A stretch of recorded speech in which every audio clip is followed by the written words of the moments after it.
Mainit na ang kawali. Lalagyan ko na ng mantika. Ito na ang bawang. Medyo may brown na siya. So, bago pa siya sunog, lalagyan ko na ang sibuyas.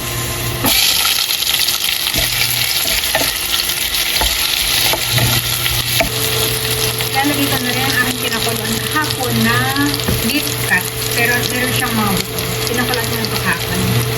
Ang bango. Lalagyan ko na ng water.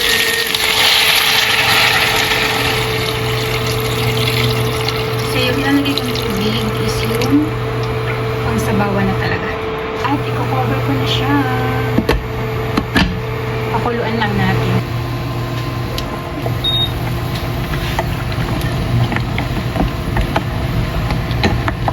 Lalagyan ko na siya ng kare-kare mix. Ida-direct ko na siya. Wala nang tunaw-tunaw ba.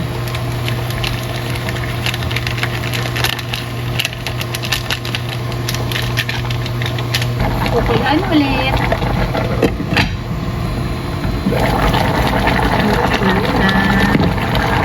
Lalagay ako ng isang beef nor cubes pangkalasa.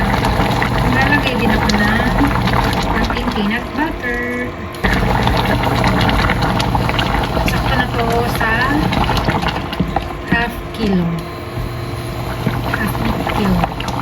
Pwede rin kayong gumamit guys ng kahit anong meat, pork, chicken, or oxtail. At para mas maging maganda ang consistency nito, maglalagay ako ng cornstarch pang palapot.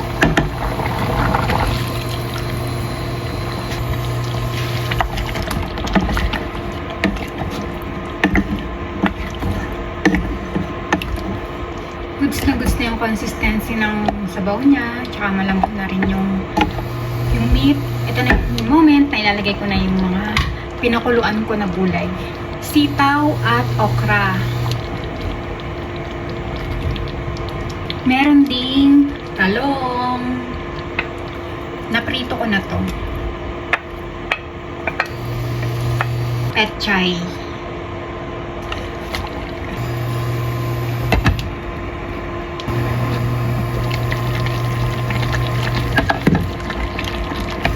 Haluin. Para mas maging maganda pa rin ang first ko lang hinahanap talaga dito is yung gitna.